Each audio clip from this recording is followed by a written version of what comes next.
ओम नमः शिवाय। श्री शिवाय नमस्तुभ्यम। श्री आदिशक्ति पार्वती माताए नमः। श्री विघ्नेश्वराय नमः। श्री लक्ष्मी नारायणे नमः। श्री सरस्वती ब्रह्माय नमः। श्री सियारामे नमः। श्री रामदास हनुमाने नमः। श्री राधेश्यामे नमः। हे शिवजी, તમારી કૃપાથી હું આ શિવપુરાણ વાંચી રહી છું અને મારી મમ્મી, બેન અને તમામ શ્રોતા આ શિવપુરાણ સાંભળી રહ્યા છે. અમે બધા શિવપુરાણનું જ્ઞાન પ્રાપ્ત કરી શકીએ એટલી શક્તિ પ્રદાન કરજો અને શિવપુરાણનું તેજ સહી શકીએ એટલી ક્ષમતા પ્રદાન કરજો. હે વિઘ્નેશ્વર ગણપતિ બાપા, તમે શિવપુરાણના વંચનમાં આવતા તમામ વિઘ્ન હરજો. હે કૃષ્ણ મનોહારિણી રાધાજી, હે શ્યામ સુંદર, હે સિયારામજી, હે રામદાસ હનુમાનજી, તમે શિવપુરાણ સાંભળવા જરૂર પધારજો અને મારા હૃદયમાં સ્થાન ગ્રહણ કરજો. ઓમ નમઃ શિવાય. શ્રી શિવાય નમસ્તુભ્યમ. ચતુર્થ સંહિતા चत्वारिशो अध्याय, पेज नंबर 1324। व्याघ्र कथा प्रसंग में शिवरात्रि व्रत के महात्म्य का वर्णन। ऋषि गण बोले, हे सूत, आपका वचन सुनकर हम अत्यंत आनंदित हुए। अब पुनः उसी उत्तम व्रत को प्रीति से विस्तार पूर्वक कहे।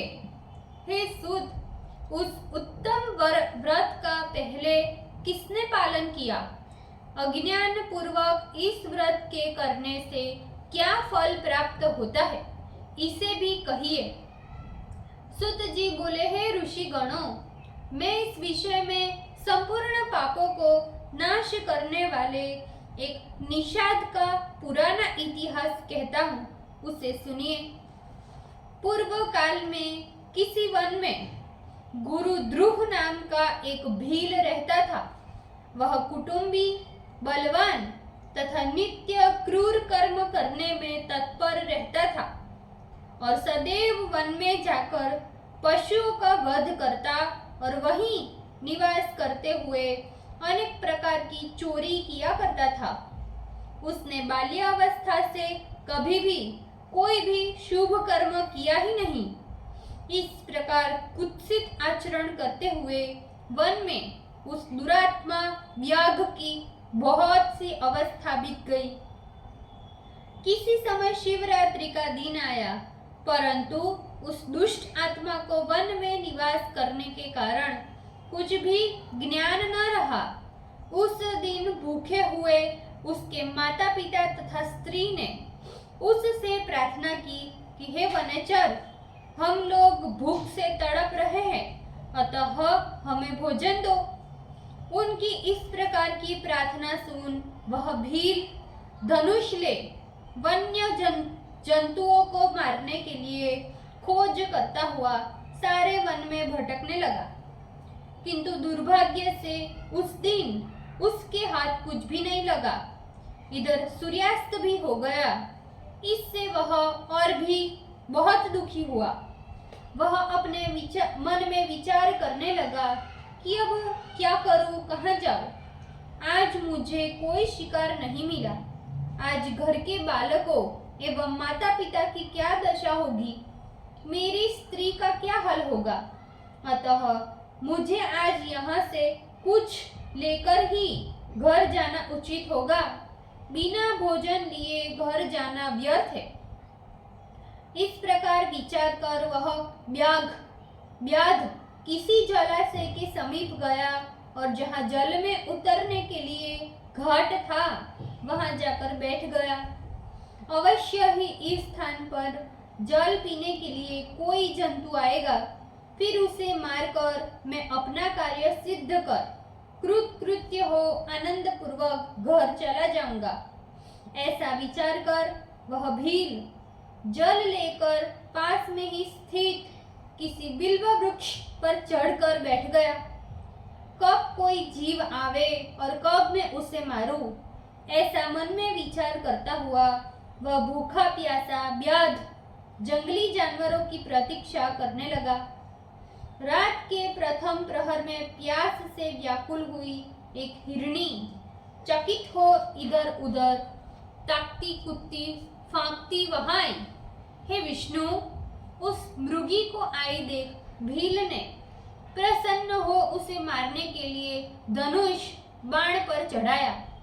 इस क्रिया के करते ही उसके हाथ से जल तथा कुछ बिल्व पत्र नीचे गिर जहां पर एक ज्योतिर्लिंग था वहां गिर गया।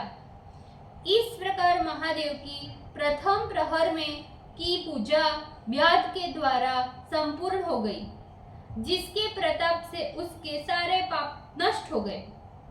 तदंतर धनुष के टंकार का शब्द सुन भय से व्याकुल हुई हिरणी व्याध को देख उससे कहने लगी। हिरणी बोली, हे व्याध, तुम मुझसे सच कहो, तुम्हारी क्या करने की इच्छा है? हिरणी की बात सुन व्याध बोला, आज मेरा सारा परिवार भूखा है। मैं तुम्हें मारकर तुम्हारे मांस से अपने भूखे परिवार की तृप्ति करूंगा। उसी के इस दारुण वचन को सुन एवं उस दुष्ट को देख वह हिरणी अपने मन में विचार करने लगी, अब मैं क्या करूं, कहाँ जाऊं? जो हो इस संकट के समय बचने का कोई उपाय करना चाहिए। ऐसा विचार कर मृगी बोली, हे व्याध, यदि मेरे इस अनर्थकारी देह के मांस से तुम्हारे कुटुंब को सुख प्राप्त हो जाए तो इससे अधिक पुण्य की बात और क्या हो सकती है। मैं निसंदेह धन्य हो जाऊंगी। लोक में उपकारी जीव को जो पुण्य होता है उस पुण्य का वर्णन तो करोड़ों सैकड़ों वर्षों में भी नहीं किया जा सकता। किंतु तुमसे एक प्रार्थना करती हूँ कि मेरे सभी बालक इस समय मेरे स्थान पर होंगे। उन्हें अपने बहन तथा अपने स्वामी को सौंपकर तुम्हारे पास आ जाऊंगी। हे वनेचर, तुम मेरी बात सत्य मानो। मैं अवश्य तुम्हारे पास आ जाऊंगी, इसमें संदेह नहीं। देखो, सत्य के बल पर पृथ्वी टिकी हुई है। सत्य से समुद्र तथा सत्य से जल की धारा बहती है, इसीलिए सब कुछ सत्य में ही प्रतिष्ठित है। सुत जी बोले, उस मृगी के इतना शपथ देने पर भी वह व्याध उसका कहना नहीं माना। विस्मित एवं भयभीत हुई हिरणी उस व्याध से पुनः बोली, हे व्याध, मैं जो शपथ करती हूँ उसे सुनो।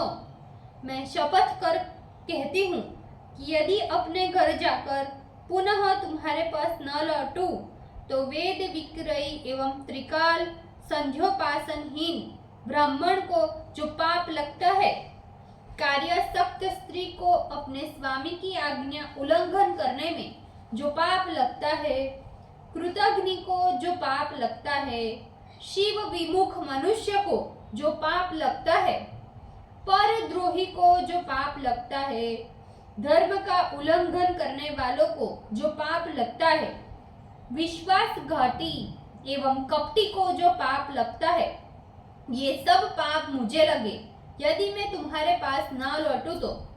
इस प्रकार अनेक प्रकार का शपथ दे वह हिरणी वहीं खड़ी रही। तब भील को विश्वास हो गया और उसे जाने की अनुमति दे वह वहीं स्थित हो गया। हरिणी भी जल पीकर प्रसन्न हो अपने स्थान को चली गई। इतने में रात्रि का प्रथम प्रहर व्याध को जागते हुए बीत गया।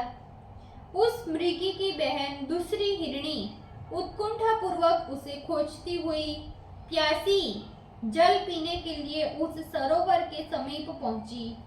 उसे देखकर भील ने मारने के लिए तरकश से बाण निकाला, जिससे पहले के समान ही जल सहित बिल्व पत्र पुनः शिव के ऊपर गिर गया। इस प्रकार प्रसंगवश महात्मा सदाशिव की दूसरे प्रहर की पूजा भी समाप्त हो गई। जो व्याध के पुण्य का कारण बन गई। पुनः हरिणी उस व्याध की ओर देखती हुई बोली, हे वनेचर, क्या कर रहे हो? उसने पहले हिरणी से जो बात कही थी वही बात उससे भी कही। ये सुनकर वह दूसरी मृगी पुनः बोली, हे व्याध, सुनो, मैं धन्य हूँ। आज मेरा देह धारण करना सफल हुआ, क्योंकि इस अनित्य शरीर से उपकार होगा। परंतु मेरा एक निवेदन है कि मेरे बाल बच्चे घर पर है, उन्हें अपने स्वामी को सौंपकर यहाँ आ जाऊंगी। व्याध बोला, मैं तुम्हारी बात नहीं मानता, तुम्हें अवश्य ही मारूंगा, इसमें संदेह नहीं। ये सुन हिरणी सौगंध करती हुई व्याध से बोली, हे व्याध, तुम मेरी बात सुनो।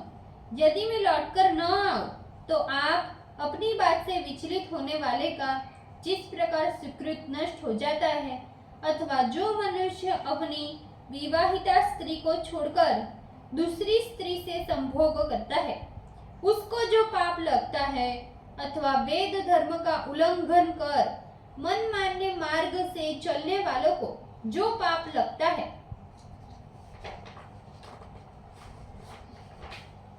शिव निंदा करने वाले विष्णु भक्त को जो पाप लगता है, या माता पिता के क्षयाह के दिन ब्राह्मण भोजन न कराने से जो पाप लगता है, अथवा दूसरे को दुख देकर पुनः वंचना करने वाले को जो पाप लगता है, वे सभी पाप मुझे लगे यदि मैं यहाँ लौटकर न आऊं तो।